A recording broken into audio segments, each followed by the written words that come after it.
Continuing with Lama Yeshe Losal Rinpoches from a mountain in Tibet, from page 63.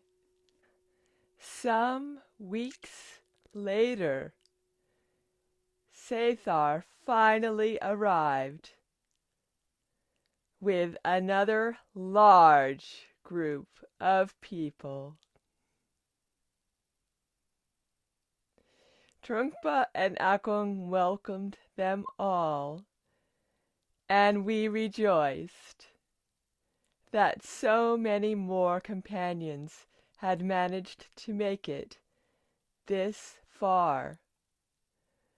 But Sethar had hardly been there 5 minutes before he began to openly criticize Trungpa's leadership. He said that Trungpa had changed his mind too many times over which way to go. A long discussion followed, and tempers flared. This shocked me greatly. It alarmed me to think that there was no unity of purpose among our leaders.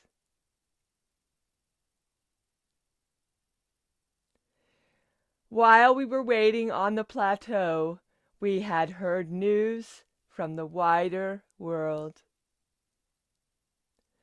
Somebody in another group had a battery-operated radio that could pick up broadcasts from both Peking and Delhi. The communist broadcast stated that Lhasa had fallen, and Tibet was under the control of the People's Liberation Army. The Indian broadcast informed us that His Holiness the Dalai Lama had already reached Mussoorie in northern India.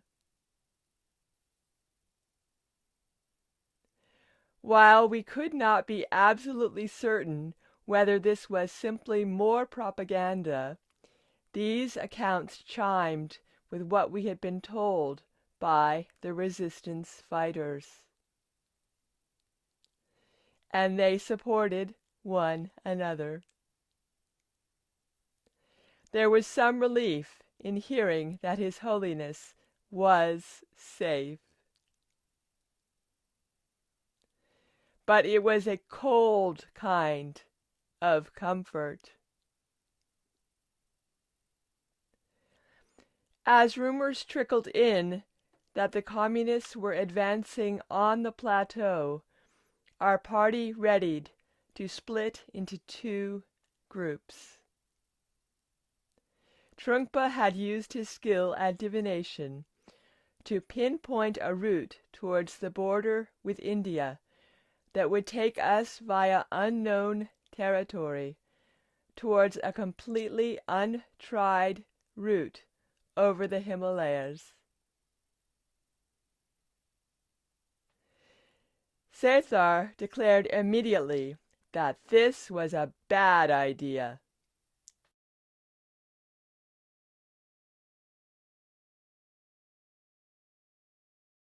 A small group that included a noblewoman, the Queen of Nangchen, and several lamas were similarly unconvinced. Many of the families with young children decided that it was going to be too hard to cross such remote passes. But Akong's faith in his friend's abilities were unshakable. We were going with him. Rinpoche likewise elected to stay with Trungpa. In the end, and despite his grumbling, Sethar also came with us. On the day we set off, we said goodbye to the smaller group in a hurry, wondering whether we would see them again. Tragically, we found out much later that they were all captured. Some of the lamas and the Queen of Nangchen were imprisoned and tortured.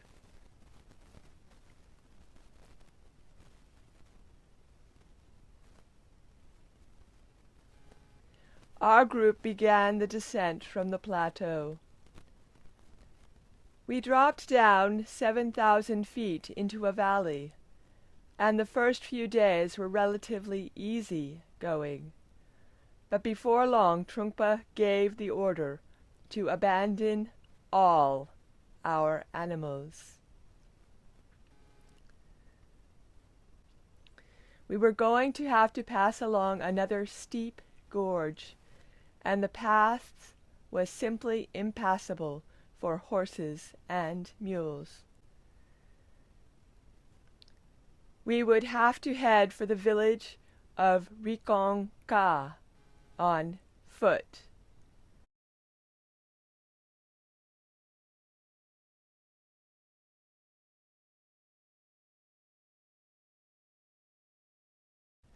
I was sad to say goodbye to my horse, and didn't relish walking, but there was nothing to be done about it. This leg of the journey was slow going and exhausting. We crossed countless small rivers and had to build makeshift bridges every time. I felt my spirits sinking. Trungpa and Akong still seemed confident, however, and Jam Yang didn't allow me to be morose for long. We made it to Rigong-ka in early September and rested for a few days.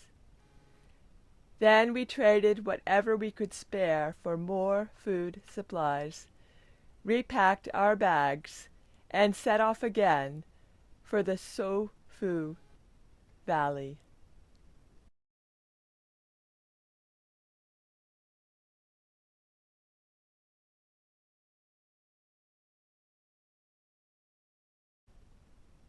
Trungpa managed to secure the services of a local guide to lead us in the direction of Lower Kongpo.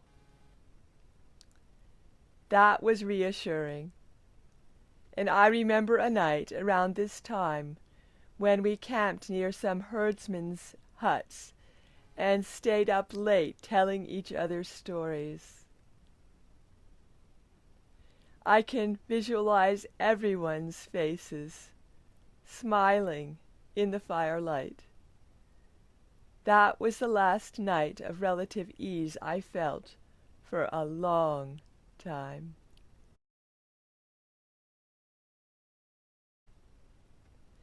We were still a large party of almost 300 people, including some old folk and children. We had no animals with us anymore, but we were still traveling slowly, hampered as much by the deep snow as anything. The only way to struggle through the snow-bound passes was for 2 or 3 strong men to lie down in the snow and flatten it, then tread down the track so that others could pass. This was exhausting, but there was no alternative. Days turned into weeks. Even our guide didn't know where we were. We kept thinking that at the next peak we would see the Brahmaputra River. This was our goal. Once we had crossed the Brahmaputra, we would at least be beyond the reach of the Chinese, though we would still face the formidable obstacle of having to cross the Himalayas to reach Tibet's border with India. I didn't think about that. I just fixed my attention on getting to the river. But at every peak we saw only another mountain range. Trungpa and Akong were worried about the food running out and urged everyone to be sparing. But of course, it was difficult. It was November by now, 2 months since we had last stocked up on supplies. There was no longer any vegetation with which to supplement our sampa and cheese. People grew weaker, and the cold grew more intense.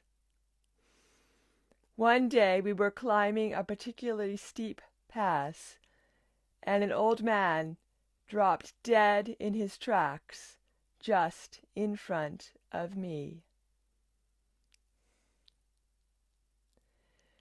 We had to leave him where he fell. He wasn't the last. More than once I looked around as we set up camp in the evening and realized that somebody was missing. They had been left behind on the mountainside. It was heartbreaking, but what could we do?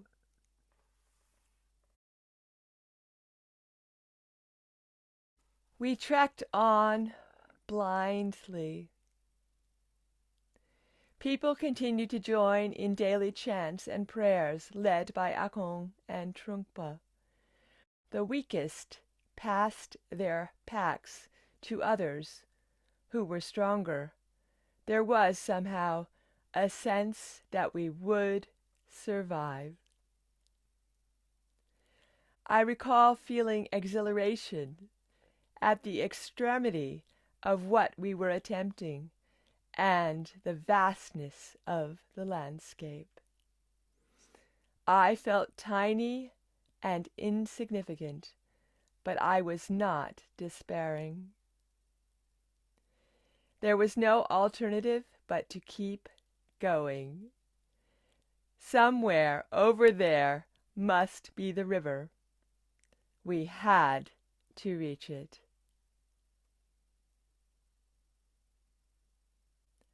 In the 7 months that had passed since I trotted out the monastery, I had been forced to dig deeply into the lessons it had taught me. I hadn't noticed at the time, but Dolma Lakan had given me a basic training in forbearance, faith, and trust.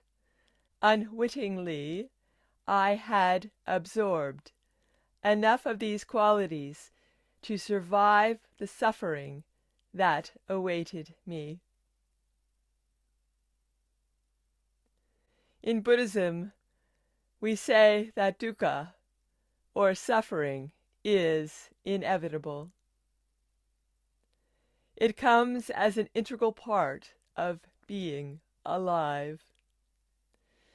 The situations I found myself in was an extreme one in terms of external affliction. But then every day is full of suffering. The people we love don't love us back. Or they die.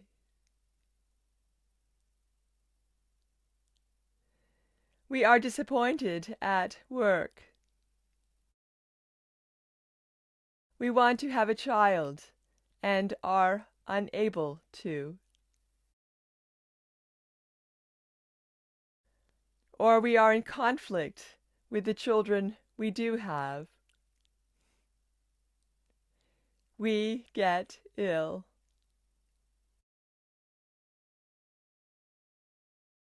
we lose our job. The list of ways in which we suffer is endless. It's how we respond to these painful events that will determine the extent and duration of our suffering.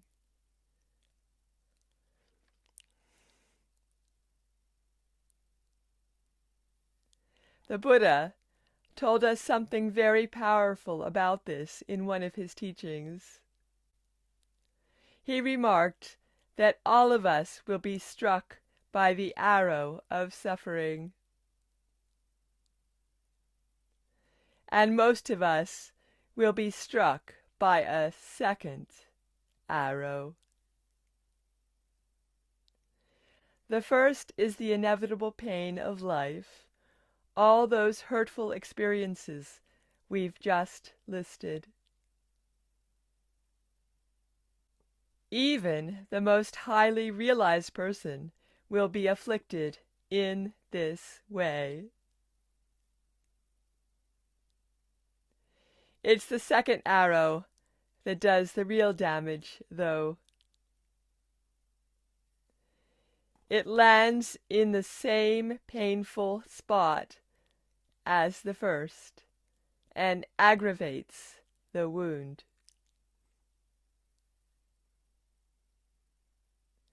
This is the arrow of resistance to or avoidance of the pain.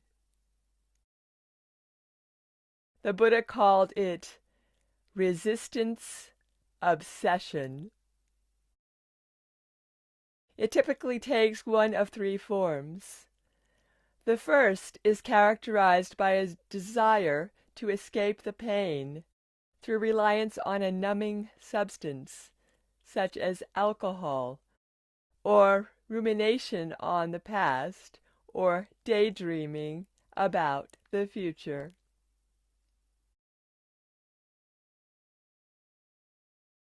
The second is to fight it by being judgmental and controlling with oneself or others. The third is simply to tune it out by distracting oneself in some fashion, such as with excessive busyness. None of these reactions is very effective in the long term. In fact, they simply encourage the original wound to fester.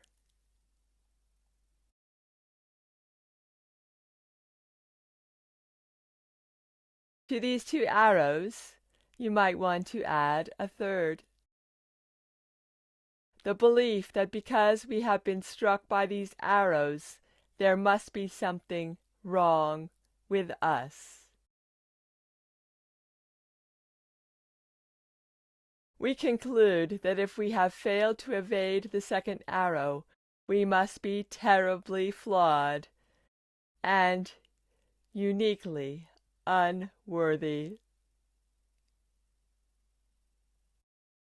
I have observed that this third arrow is very common among Westerners. It has almost fatally wounded many of the people who come to see me.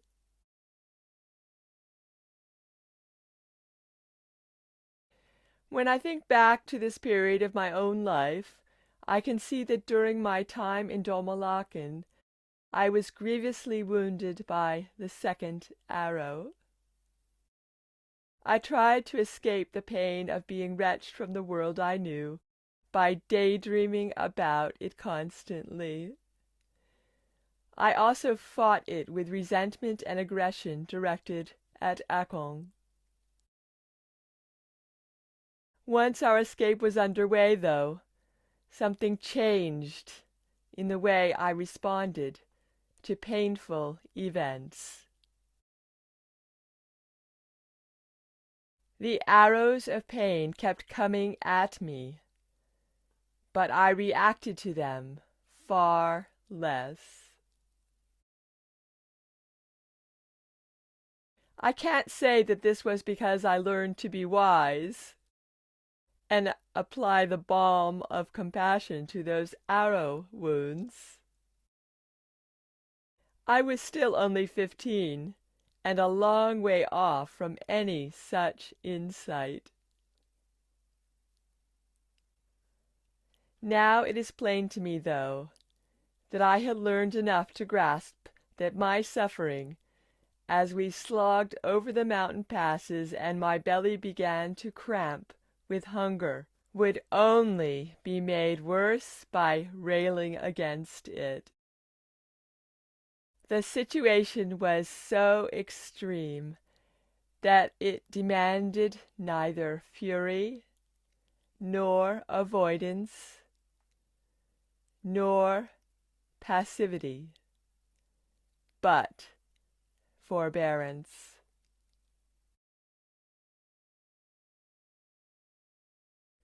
And somehow I managed that. There was the example of my brother, Akong, and Trungpa, who were my teachers. And there was the collective effort among our whole group to evade that second arrow. We only succeeded partially, of course, but it was enough to ensure that we survived.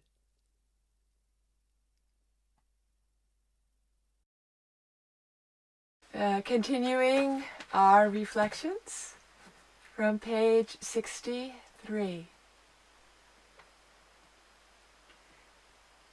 Yes, I knew we would eventually would have to abandon all the pack animals.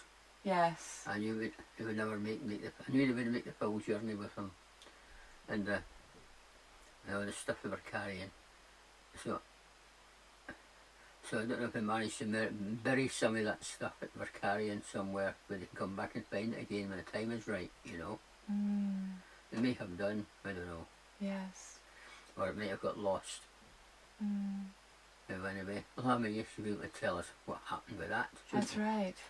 I think possibly they could have carried some things on their persons. Yeah, small rucksacks in their back, maybe. Yes, you could have had if they had rucksacks, and if the things were small, very, very small. And all the animals and the people who died left behind are actually leaving a trail to be followed.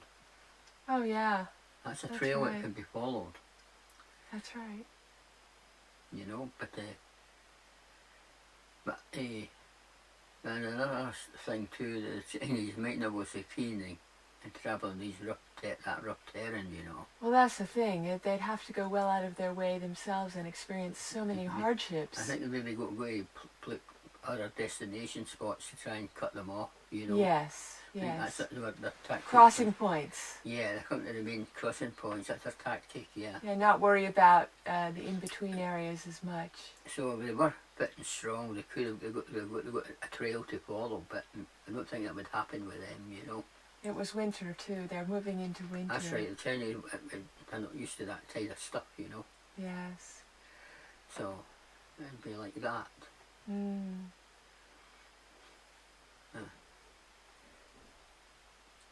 Yeah, and then the food is starting to get scarce. They can't supplement it anymore with the local vegetation, so they can't harvest the wild foods. No, not or vegetables or anything else that's growing to add to their food. Not with the snow, they couldn't, yeah. Couldn't. It's good that somebody, they got some word from a radio what the news was going on. Wasn't that amazing? Yes. So it kept them a wee bit in guard to what they're doing themselves. Yes. You know, knowing those facts. That's right. And then the party they split up. I knew it would happen, you know. Yes. And then they got caught. So, And even the tensions they were having among the group, it's very, very predictable, isn't it? When you have people together, yeah, that's right. there's always I mean, jostling for leadership and disagreements, you know. disagreements and personality clashes and conflicts. Yeah. It always sets the tone, doesn't it? You know what happens when they go against the main leaders, you see? It falls apart. Yes. We do that, it falls apart, Yes. you know. So it was very... Just have faith and confidence in the main leaders and things would have been alright, you yeah, know. that's it. Yeah. It's a very extraordinary situation, but some ordinary dynamics were finding their way in. That's right, Some yeah. of the basic poisons and some of the basic conflicts that people have Yeah. in their everyday life that are so familiar, seeping into this experience that is one that not everyone will have, Yeah. of this kind of a Yeah. physical terrain and challenging situations. And I can see how emotional it can have been affected by all the different things that's been happening. Yes, How their emotions are working on them, you know. that's right.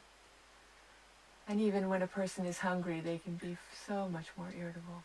Yeah, it's time that it's like, will we make it? I think we would make it, and then and later on, got the feeling they could make it, you know. Yes, yes. Yeah, they had that courage to carry on. That's right. There's probably something about the beauty of the environment they were traveling through and the expansiveness of the mountains and the energy of it. Well, we went all the nice, easy areas and been caught right away.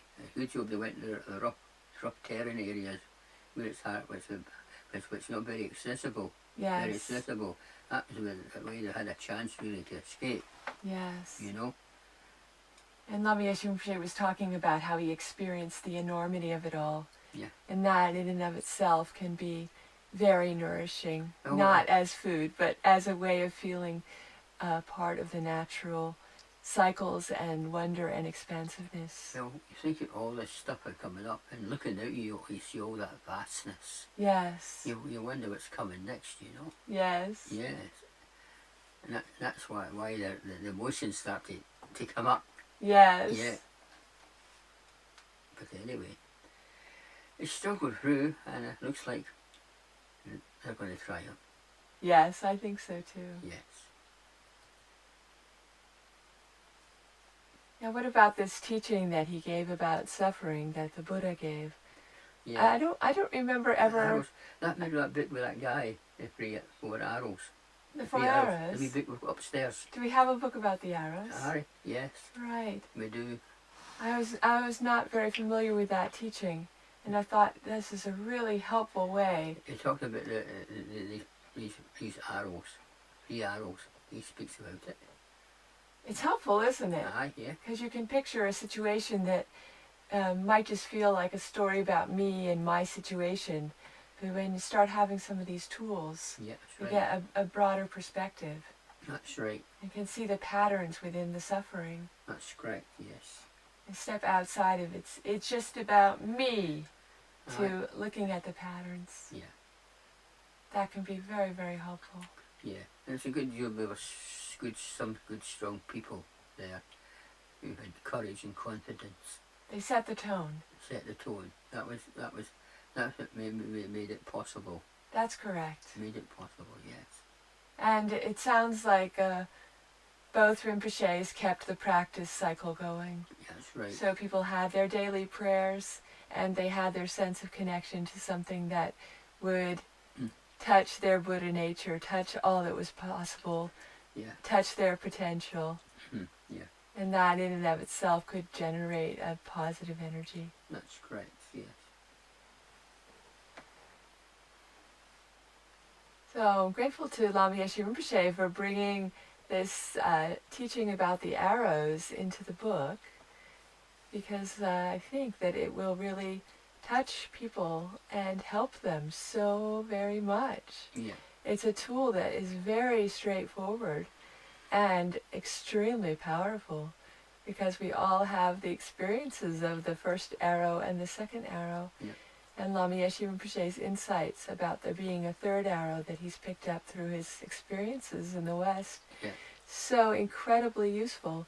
Think of all those years of meditating on it and reflecting upon it, and then being able to share it with all of us. So when we read the book, if we can apply what we're reading, Lama Yeshe Rinpoche is really helping us in an immeasurable and vast way. Yeah. So thank you, Lama Yeshe Rinpoche, for these tools that you're giving us along with the story. It's more than just entertainment. There is something that's going to help us. It's an adventure story. Yes. An adventure story. And the adventure is going on in the outside and the inside all the time. Well, this brings us to the end of this chapter. Right. Was there anything else you wanted to say about this chapter? I think we've really covered mostly everything. So we were thinking earlier today and also now that this is Akam Rinpoche's anniversary of his death, and we are ringing the gong when we come to the end of each chapter, and we thought we would dedicate the ringing today to Akam Rinpoche and our memory of him and his ongoing presence in our lives. So do you want to do that now? Yes, I'll do that now.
You can decide when you think it's over.